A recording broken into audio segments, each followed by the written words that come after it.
4 June 65. Dearest Suzie, got your letter today and I was happy to hear that you all are okay. How can I say anything about you not writing every day when I don't do it myself? Fair is fair. I can imagine how hard it is to find something to write every day. I enjoy getting them, but as long as I hear from you about every other day, I'm happy. Glad you like that material. I thought it was real pretty. And I'm glad that Robison got one of those silk pictures. I always thought a lot of him. In fact, if I had thought of it, I would have sent him one. How did Laverne like hers? This has been a busy week for us. I guess it is better that way because this week has just flown by. Tomorrow is R&R day for me, and I will be glad to get away from here for a while. Also, if nothing happens, I will be going to Nha Trang on the 16th for 7 days, and all I'm going to do is lay on the beach for 7 days. I don't mind the crabs. I want you to do one favor for me, and it will be kind of hard to do, but I can't do it over here. Get a copy of Life magazine from May 28th. You won't be able to buy it. You will have to find someone who has a copy of it. When you do find a copy, cut out page 23 and save it for me. It is titled, In Search of a Vietnam Hero. It is about a very good friend, and I was right over him when he was killed. And I want a copy of this article for my souvenirs. Do you still have your short timers calendar? You can start using it on the 16th of this month. Everything is the same over here. We are staying pretty busy. I love you all and miss you very much. All my love. Bill. After reading this letter over a year ago, I immediately ordered the exact Life magazine Popi asked me all to buy. I knew she wouldn't have kept it. I did find the exact article he mentioned. That's one of my favorite parts of this project. Finding other things that I can use to connect directly to Popi's letters and his service, which always excites me. These things, like the magazine or the Bob Hope specials, almost feel like an extension of his archive. Things which act as primary sources and can only add to the story. It reads as follows. In Search of a Vietnam Hero.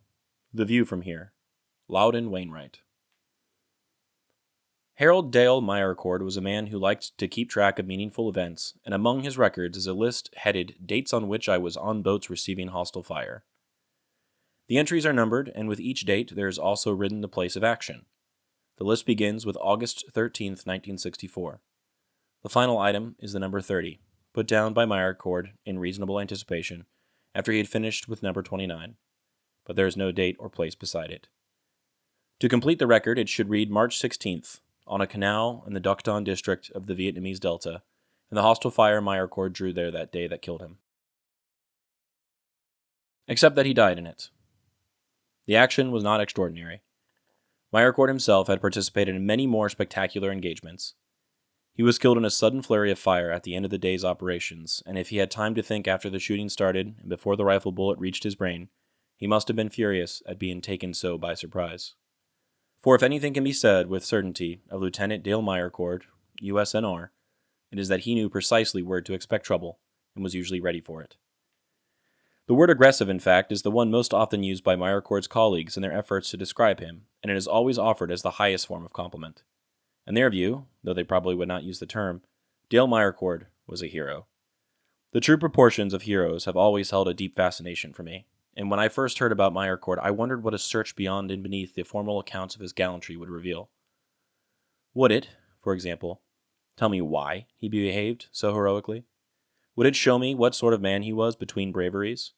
Would I find out what he thought and what he cared about? Could I, in short, come to know him? The official records in Saigon provided some details on Meyerkord's job and on his behavior in it. His duty was to advise the Vietnamese commander of the 23rd River Assault Group working in the labyrinthine rivers and canals of the Mekong Delta. He had also to work on the planning and carrying out of operations with other military leaders, both Vietnamese and American. The 19 boats of the River Assault Group, or RAG, were used to carry Vietnamese troops to battle, but they were more than transport vessels.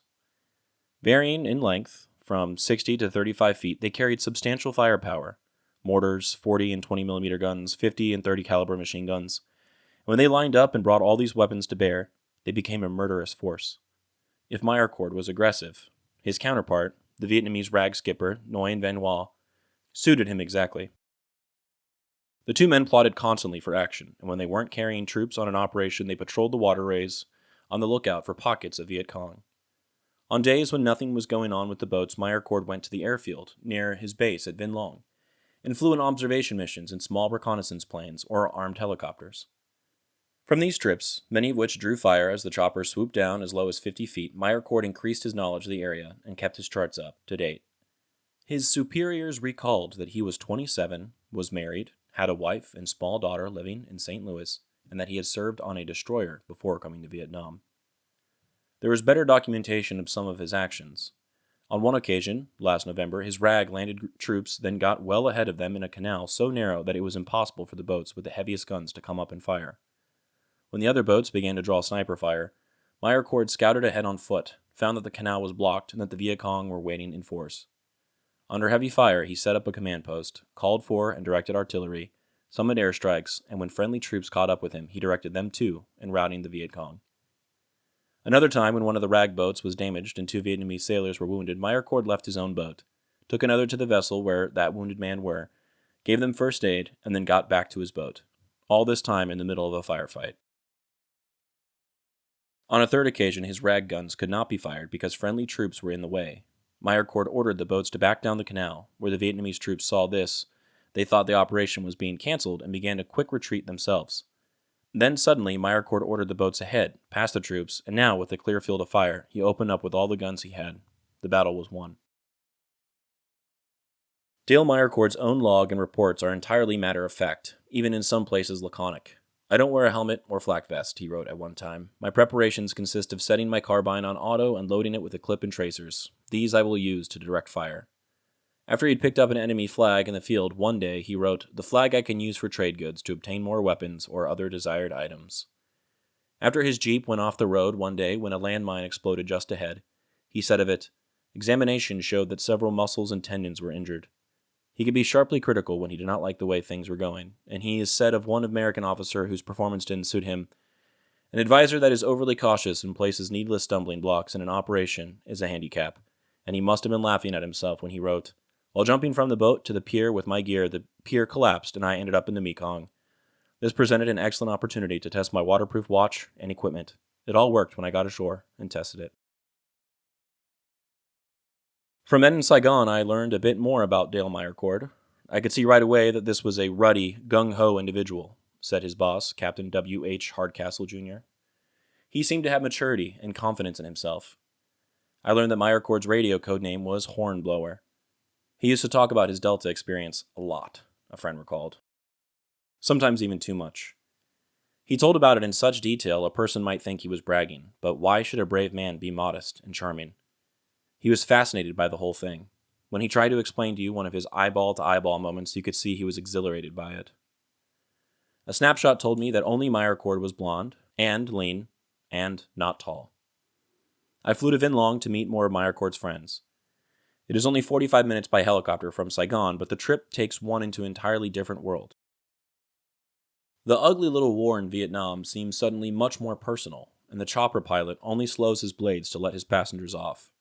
The town and the bases there are secure enough, but the VC are active in the countryside, immediately surrounding it, and precautions against enemy marksmanship, like bringing aircraft into the tiny field at a rate of descent so sharp that a landing seems virtually a controlled crash, are entirely called for. This had been Dale Meyerkord's town for the last 8 months of his life.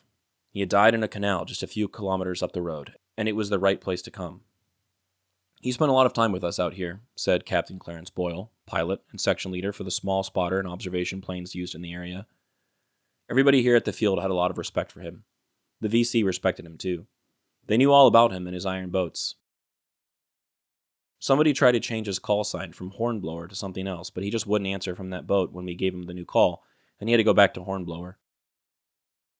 Meyerkord's Vietnamese counterpart, Commander Wall, was away on Navy business, and I was not able to see him. But it became clear from talking to others that this relationship between the two men was more than professional. They had spent much off-duty time together, and Wall had invited Meyerkord to be the godfather of a child born shortly after the American died.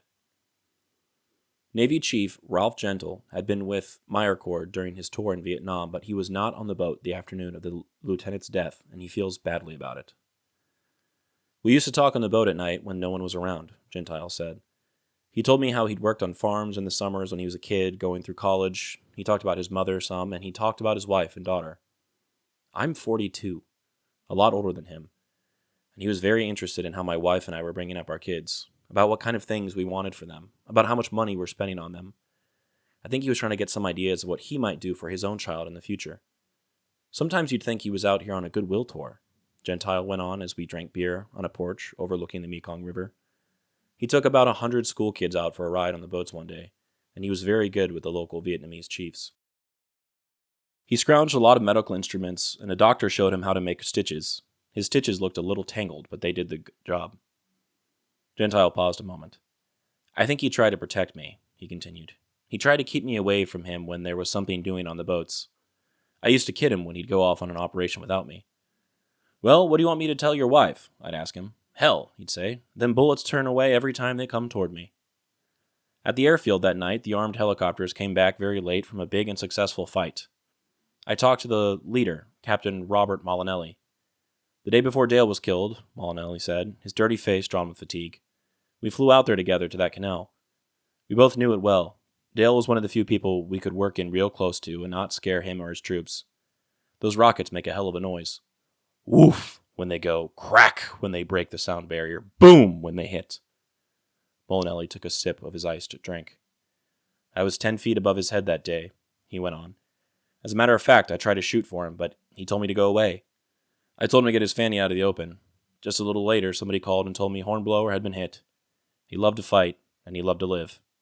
I couldn't believe it. Army Captain James Snooks III was observing the operation from Meyerkord's boat the day he was killed.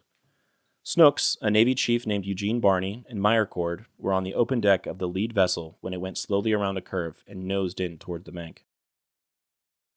Meyerkord, apparently not expecting anything, was seated with his back up against the windshield of the boat when the firing started. I could see the muzzle flashes and smoke, Snooks recalled. We were receiving fire from 3 positions, quite close, 30 to 40 yards.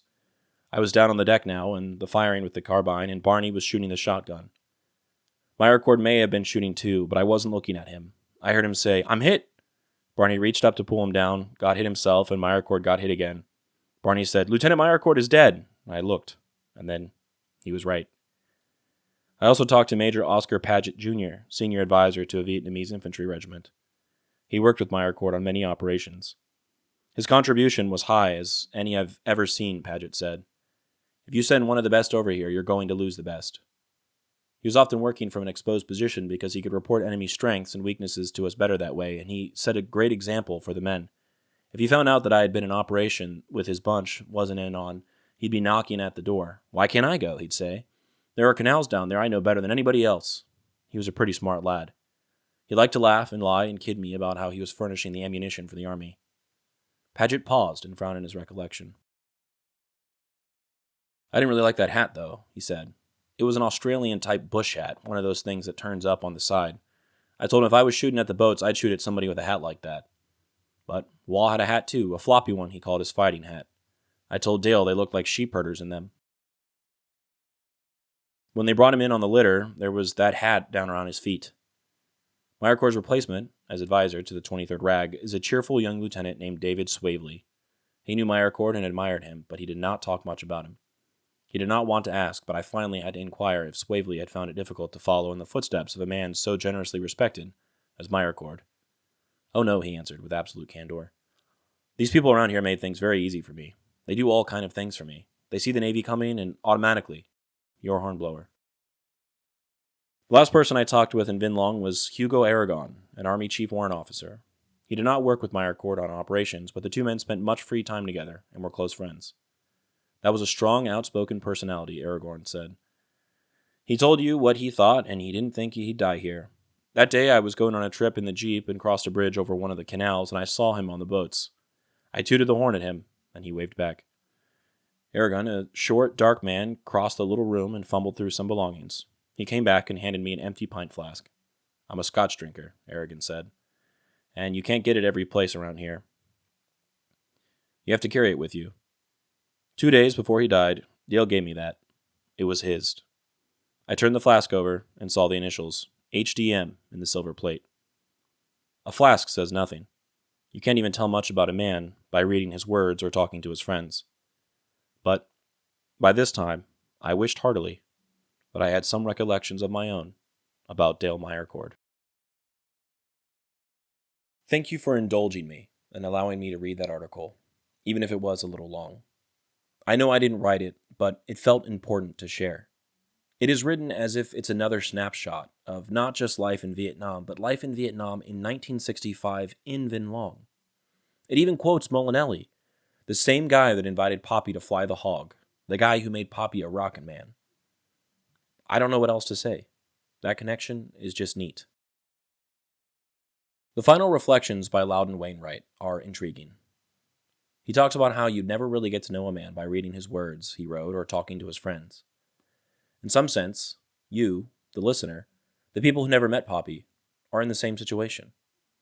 I can give you some approximation of who Popi was as a grandfather. I can share stories about what he was like as a father or a husband, but that only goes so far, doesn't it? We can read the words he wrote, or even see the war the same way he saw it through his photos. But does that ever mean you'll actually get to know him? If that's the case, how much can we ever really truly know someone? How much can we ever really know ourselves? Regardless of this questioning, I think one thing is clear. Wainwright, in his journey to Vinh Long, found a Vietnam hero. I'd like to think that in our own journey to the Mekong River Delta, together, we have found one as well. But just know that Popi would have hated to be called a hero. The photo I chose for today depicts a Vietnamese civilian boat on the bank of a river. It appears to be a boat with rooms, or at least an interior for people to sit in. Perhaps it was a ferry. It is the type of boat Meyerkord would have seen when he was on the river.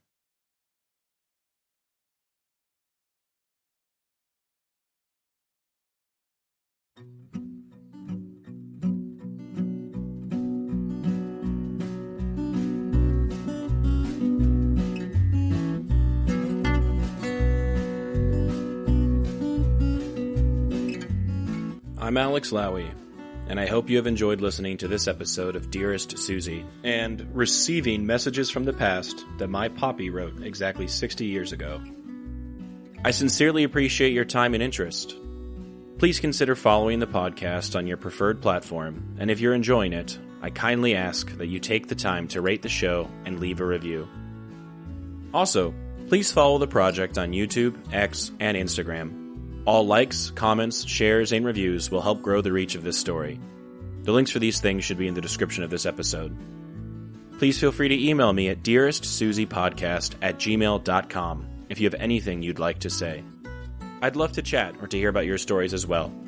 Thank you for listening, and God bless.